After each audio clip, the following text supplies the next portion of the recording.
Teamwork isn't just nice to have in business, it's the undisputed competitive advantage. When your team members work as a unified force, your whole operation benefits through higher productivity, thriving creativity, and unstoppable momentum. Welcome to the Impactful Teamwork Podcast, where we share with you strategies and tactics to help you develop game-changing teams so that you and your business can make a real difference in the world.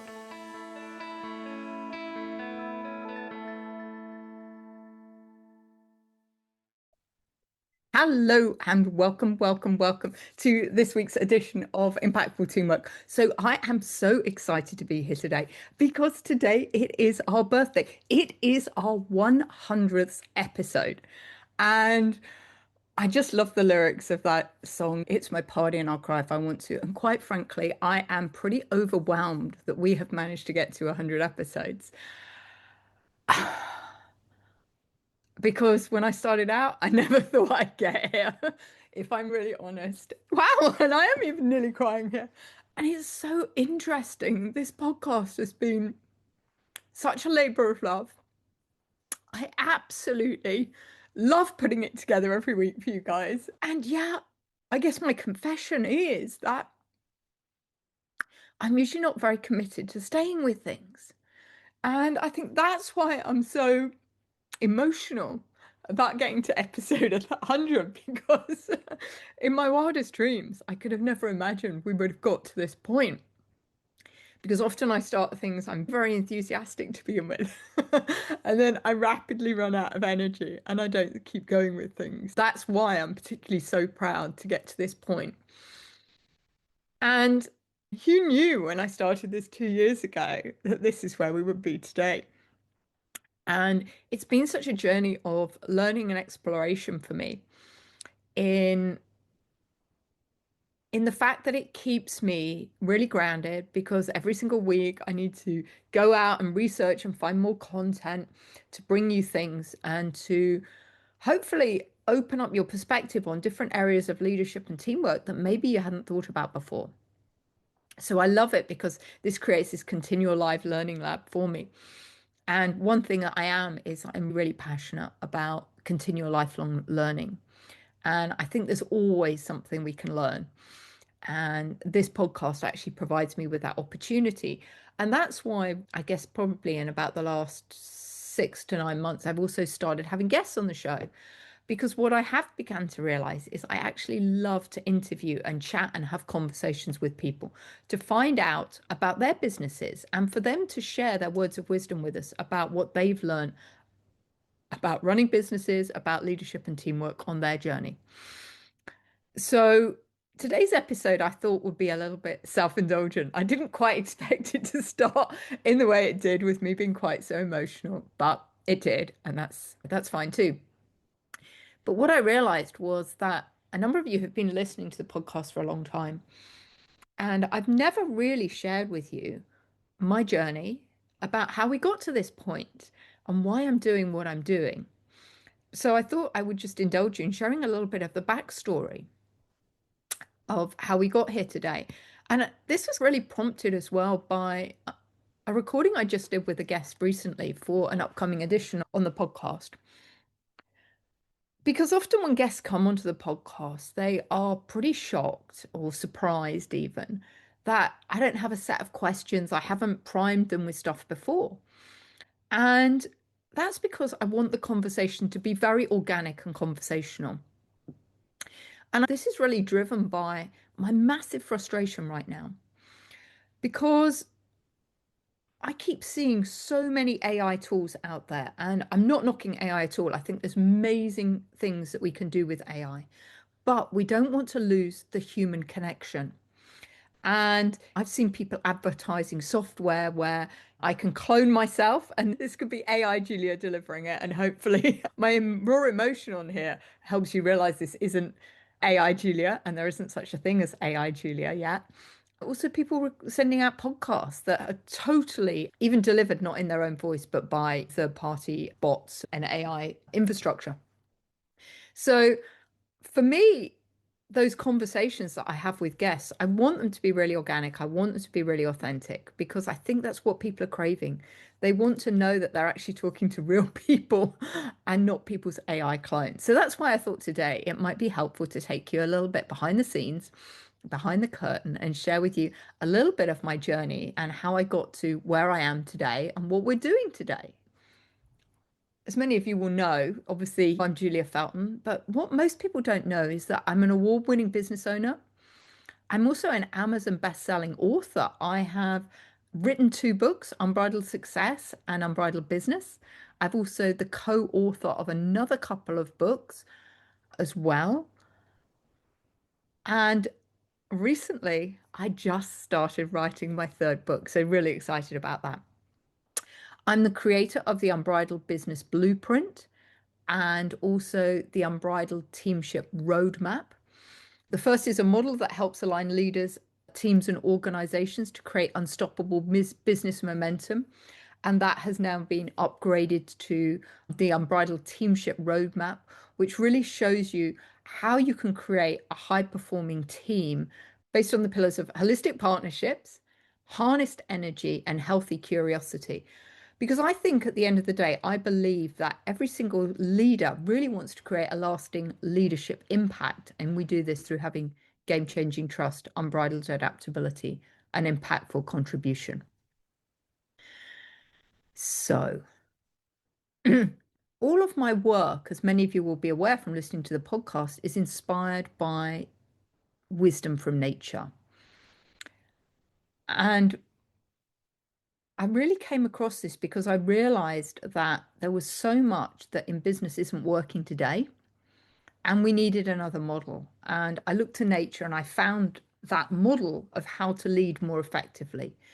And I'm one of only a handful of people in the UK that is qualified to deliver equine assisted leadership development.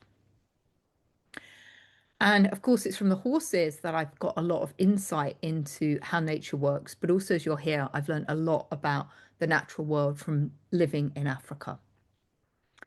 Before founding Business Horsepower, I spent 20 years in the corporate world. I was an entrepreneur. So that means that I basically was able to set up my own business division within what was first Arthur Andersen and then Deloitte. And I was really fortunate in that I worked for a couple of really inspiring mentors, and they gave me the space and time and energy to build my own business unit. And it was very pioneering at the time. I built and created a groundbreaking data analytics service for the hospitality industry. And that was a business that I built from an idea on a piece of paper, and I grew it to be the global market leader before selling it. And it generated multi-millions in revenue. And at the height of the business, just before we sold it, I was leading a team of over 35 people located across the world. And reflecting back on that time, I was having the time of my life. I was traveling around the world. I was speaking on global stages. Everybody knew who I was because I had the only data metrics on the hospitality industry outside of North America. And all the hotels wanted to be clients of mine because they all wanted to get access to the data. And I lived a pretty privileged life, if I'm honest. I had the career, I had the influence, I had the success. And yet, not everything was as it seemed. Because inside something was missing. And I used to get frustrated that I was on the road so much and I was never at home and I never got to see my horse. And I remember saying to my friend one day, "You're so lucky you get to muck out your horse every day." And I didn't realize what a kind of self-fulfilling prophecy that would become. Because in 2001, some of you might remember something called the Enron scandal. I was working for Arthur Andersen at the time, and as a result of a, how shall we say this, an auditing mishap.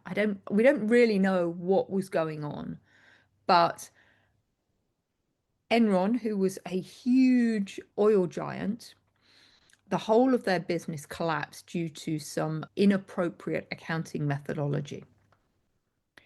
And the impact of our client going down was that ultimately the whole of the Arthur Andersen, this global company of 120,000 people around the world, imploded.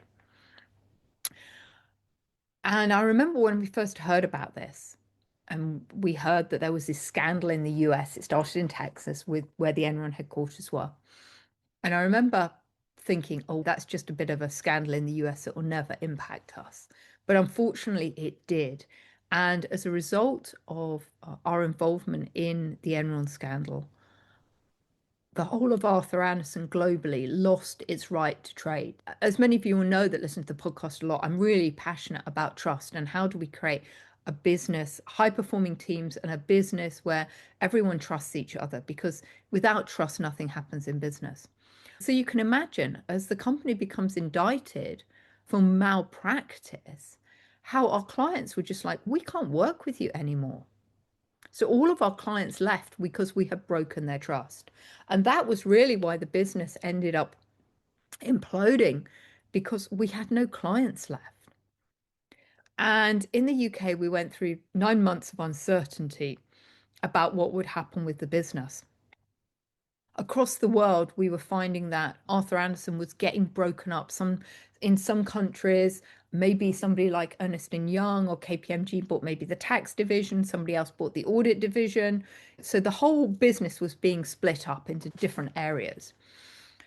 In the UK, the entire Arthur Andersen UK operation was actually absorbed by Deloitte. But we went through these 9 months of not knowing what was going on. And for my team, it was particularly difficult because we weren't part of the traditional accountancy practice. So I was running this specialist hospitality and leisure research team. And Deloitte were like, what is that? Why do we need it?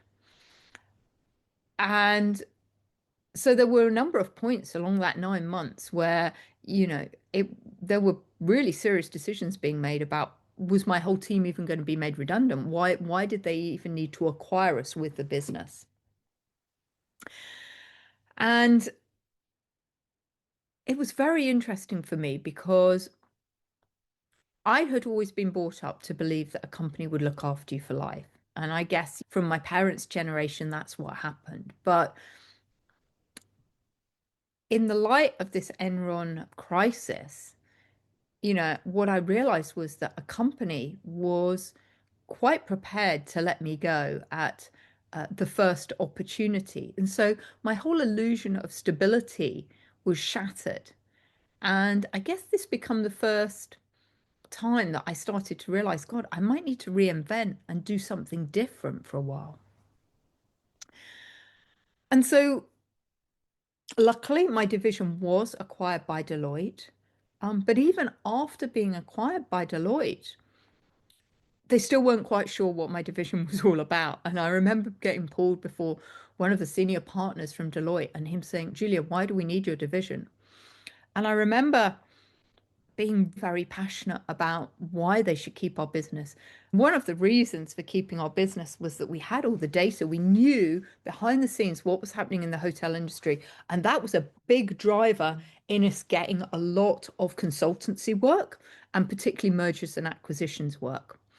But also, because I had all this data, I was always being asked by the press to comment. So the number of press inches that we were able to get in the mainstream media as a result of all the data we had was actually worth millions and millions to the firm.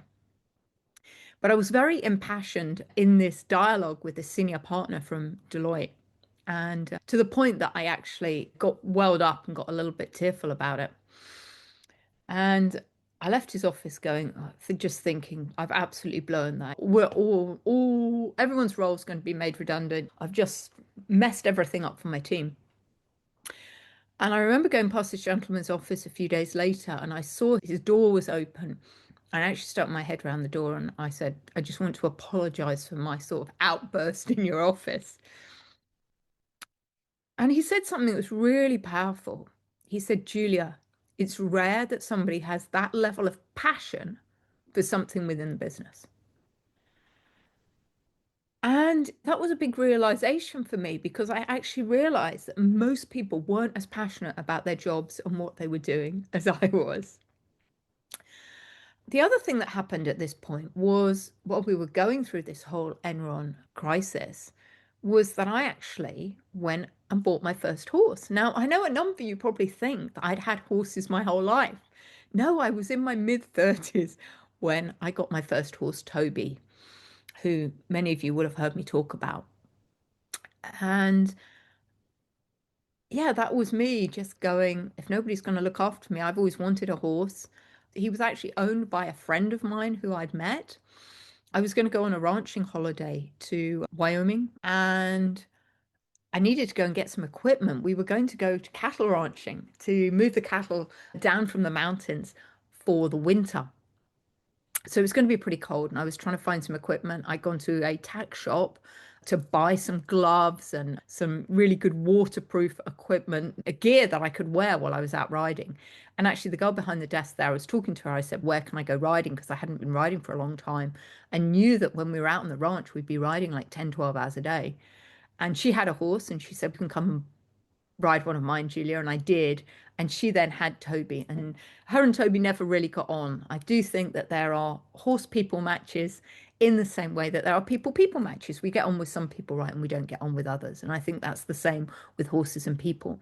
She never really got on with Toby, but I did. So I bought him from her during that time.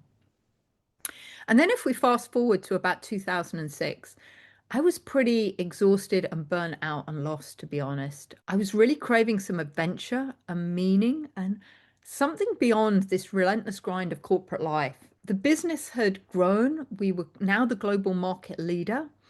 And what I actually recognized was I was always trying to find ways to expand the business, do new things. So I actually expanded our business into a new vertical, which was health clubs. And we were beginning to look at casinos and other verticals for it. And I didn't know at the time, but that spoke a lot to the type of person I am. I'm like somebody who likes to create new things. Hence my surprise, I've managed to do 100 episodes of this podcast because I always like to do new things. And as I'll share a little bit later on, I discovered a lot about me and the type of person I was that really helped me understand why I really love starting new things but never finishing them. As I said, I was craving adventure. And at this point, I actually had a business coach. Deloitte had paid for one for me. And so I took the bold step of asking for a sabbatical. And that was a move that totally stunned my boss. He literally fell off his chair when I asked for it. But I was really fortunate because Deloitte had a program where you could take a sabbatical for up to a year. So I did. And what I first did was I traveled to a horse rescue in Colorado. And there I was able to work with horses and really begin to develop and hone some of my skills in how to work with horses more effectively. In the previous, what was that, like 5 years since I got Toby in about 2001, I had been learning from Monty Roberts, the horse whisperer. I've been learning how to communicate with horses more effectively. So I saw my time in Colorado as this opportunity just to experiment with everything I'd learned. And they had a lot of horses there. So that's what I did. And I pretty much worked exclusively with two horses. They were called Bunny and Red. Unfortunately, Red recently passed away, but Bunny still lives in Colorado. And whenever I'm back in the States, I do go and see him down there. And I stayed at this horse rescue for about 4 or 5 months. I was there. And then I went to Africa. And first of all, I took my mum actually to Kenya and Tanzania because she'd never been on the vast African plains. She'd been on safaris at high-end game reserves, but she'd never seen the size of going on a game drive in somewhere like the Mari or the Samara or Serengeti. So I took her there. And then she went home and I went to Uganda to see the gorillas. And after that, I ended up a conservation project in Namibia. And this is where everything really changed for me in my life. because we were there. I was at this conservation project. It was an elephant conservation project called ERA, Elephant Human Relations Association. And what we did was one week we were building stone walls to protect the wells for the local people. And the second week we were out on elephant patrol, tracking the elephants, seeing where they were. And I remember it really clearly. It was the 25th of November, 2006. And we were sitting around a campfire in the Namibian bush. And I was with my fellow volunteers at the elephant sanctuary. And somebody casually asked, who has been swimming with dolphins? And I immediately raised my hand. But then came the killer follow-up question that changed my life. Because this person said to me, Julia, what was the experience like? And in that moment, my heart sank because the problem was I had no idea. I know I've been swimming with dolphins. I went to Mexico for my friend's 30th birthday, but I couldn't remember how it made me feel. I couldn't recall a single detail of the event. And that was really gut-wrenching. Because what I realized in that moment was that I was going through life as a spectator. I was ticking things off my success, my adventure list, my bucket list. The house, the car, the recognition. But what I realized was I was never truly present in the experiences that I was doing. And so something had to change. And as you get to know me, if you haven't already realized from 100 episodes of this podcast, when I do things and I make a decision to do something, I don't do it in a small way. I go all in. And I decided to step massively outside my comfort zone because I'm like, how can I get really present to what's going on in my own life? And I really thought about this. And I had a number of discussions with my colleagues and the people I was traveling with in Namibia at this elephant conservation project. And somebody talked about becoming a safari guide. And I thought, wow, how amazing. I could train to become a safari guide. So that's what I did. I went from Namibia and I actually went to a game reserve just outside of Johannesburg in Hoedspruit and trained to be a safari guide. And living in the bush for it's about 3 to 4 months, that really taught me lessons that no boardroom ever could. And what are some of the lessons I learned? I learned about being present, which is what I really wanted to learn about, being grounded, because when you're living in the bush, your survival depends on your awareness, right? Of yourself, of your surroundings, of the energy you project. And if you're distracted, you can miss vital signals from the environment that can impact your safety. So, like, I knew if I didn't stay really present while I was out in the bush, I could easily become some lion's dinner. The other thing I learned in the bush was about energy management, because everything in nature responds to energy just like people. A lion doesn't roar all day to prove it's in charge. Its mere presence commands respect. And it's so interesting, the energy management in the bush, because we know that lions eat zebras, for example, and yet there'll be times when the zebras are grazing really quietly next to the lions. And when is that? It's when the lions have already killed and eaten, right? Because the zebra just know that the lion doesn't have the energy to respond in that moment. And the other thing I really started to appreciate was this interconnection, that everything in nature is interconnected and interdependent, and everything works in synergy. And there's no wasted time, energy, or resources in nature. So for me, nature is the ultimate high-performing team because everything has a purpose. And what happens over here impacts what happens over here, and vice versa. It was once I returned to the UK, I realized something really astonishing. My horses, Toby at that time, he had been trying to teach me some of the best leadership and teamwork lessons that I needed to learn. I just hadn't understood them at the time. And I remember really clearly one of the lessons I learned from Toby, and I didn't understand it at the time, like many of the things that happen in our lives. As Steve Jobs says, looking backwards is how you join the dots, right? And I had a whole summer where I hadn't been able to catch my horse. Every time I went to the field, Toby ran away. Even the best organic carrots, he would run away. I couldn't catch him for a whole summer. And what I realized now looking back on that was that I used to turn up at the yard at the weekend. I had lots of things to do domestically in my house. And I just thought, I'll go and ride. And I used to go up, I walked in the field, very directive energy to try and catch him. And my energy was just off, right? And now looking back on it, Toby was like, why do I want to be around you, Julia? That's just not pleasant. And, he voted with his feet. He ran off. I could never catch him. Even, like I said, the best bribery with green top carrots didn't work for him. But the irony was that my team actually at the same time were telling me I was scary. I was just so focused and determined on what I needed to get done in the workplace that I didn't really pay much attention to how my team were responding to me. And with hindsight, they told me I was intimidating and scary. And that was the kind of energy I was putting out to Toby when I went into the field every weekend to try and catch him.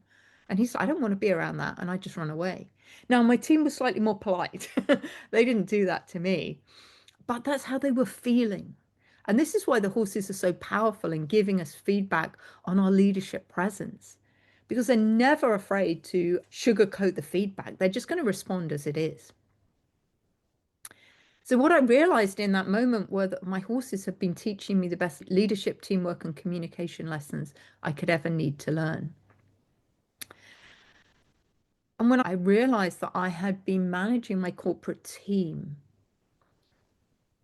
with force rather than connection, I'd expected compliance instead of inspiring them and showing them the path to collaboration. And I think worst of all, I hadn't seen the incredible potential that lay within my own team. So what did I do? How did I apply these business lessons? I made a really big decision. I decided that after my sabbatical that I wasn't going to stay in the corporate world. And I did go back, in all honesty, for about 9 months. It was horrific. I didn't enjoy being back at all. They were trying to find a role for me to do. And actually, in that 9 months, I ended up selling my business unit for them to my only competitor, who I already had a strategic alliance with.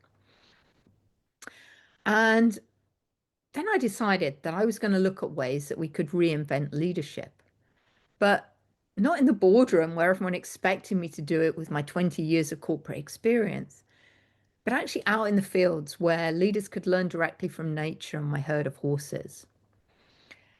And so I trained in equine facilitated leadership development, NLP coaching, reinvention methodologies, and really created this unique transformational approach for business leaders. And this continues to evolve. And this is where now the Unbridled Teamship Roadmap now sits, because this is a way that teams can work together to really create these holistic partnerships that move our businesses from this position of ego to echo to the ecosystem.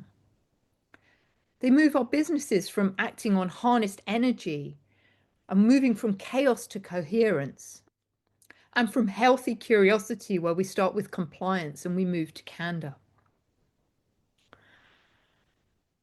Because I think at the heart of it is every single leader really wants to create a lasting leadership impact.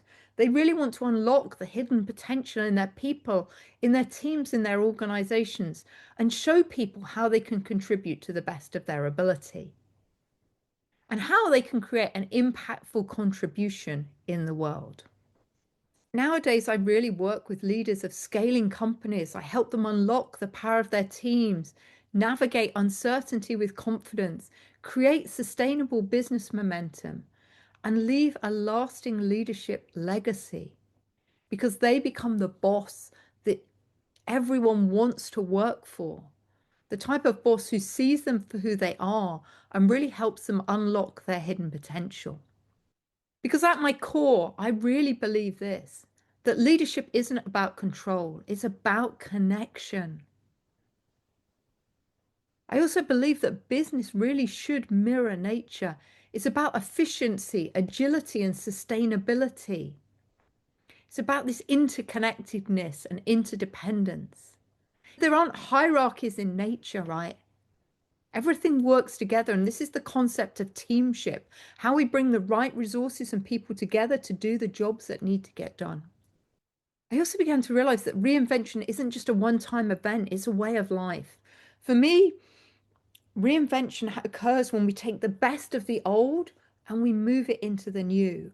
And I think we live in a world now where reinvention is just core to everything we do, because the world is moving at exponential rate. And if we don't continue to keep changing and adapting, then we're going to get left behind. And I also began to realize that success isn't just about profits. It's not about shiny titles. It's not about money in the bank, but it is also, and more so for me, about purpose and impact. What's the real difference that we can make in the world, and what's the legacy that we can leave? Because we've all got unique ways of doing things. And, what I realized back there when I was in the corporate world, where I didn't have the language to understand it until after I left, was that one of the reasons I never stuck with things is because I'm what we call a game changer. I love creating new things. I love coming up with new ideas. That energizes and excites me. And now looking back on it, that's exactly what I was doing. Once my business in hospitality data analytics became the market leader, I wanted to put my time and energy into creating something new, and hence the health club benchmark that I created. And even in my business today, I'm always looking at new and innovative ways to do things. And for me to stick with something means I have to work to continually evolve and develop it.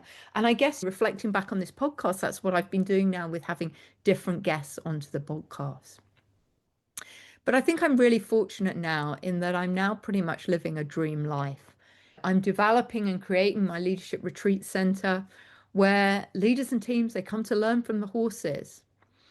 And what some of you probably don't know is that most of my team, my horse team, I have rescued them and I have rehabilitated them. One of the reasons I started the business was that Toby was no longer fit for purpose to be ridden. He needed a new job and he had so much potential to give. And he has been a master at teaching leaders how to really build trust. That was the key thing that Toby taught, was how to build trust with people. And if your energy was in any way dysfunctional and not aligned, it would make him run away. And I just know one thing to be true is that no one is ever beyond potential, not a horse, not a team, and certainly not a leader. I think we've all got so much that we can give, and it's our job as leaders to create that environment where people can do that. And that's what I do with my leadership retreats with the horses. I create an environment where people can step out of what they typically do, try something new, and unlock for themselves and new insights and new awarenesses about what they can achieve. If you're ready to harness the full power of your team and create unstoppable business momentum and create a lasting leadership legacy, then, please do reach out and let's have a conversation. I know the work with the horses for some of you might seem a little bit from left field, but it's so powerful. And I will be running a series of upcoming demo days or demo mornings where you can come and learn and really experience this, because what I also know to be true is that the only way that we can grow and develop is if we step outside of our comfort zone and do something different. And when we actually step out and do something different, like the leadership with the horses, we get to embody what it feels like to be a different type of leader. And that's incredibly powerful. And that's the type of experience that stays with you for the rest of your life. So I hope you've enjoyed this kind of behind the curtains look at impactful teamwork, why I'm doing it, what I do in my business, and importantly, how I got to where I am today, because I think it's really important that you get to understand the person behind behind the podcast and what it's all about and why I do it. So please do just reach out for me. I'm always up for having a conversation with people. Just go to businesshorsepower.com. You can connect with me there. You've got my email address, and I just love to speak with you. Please do stay in touch. Let me know what you thought about this podcast, this particular episode today. And I really do hope you've enjoyed it. And now I'm going to go off and have some cake and celebrate the 100th episode. So bye, everyone. Take care.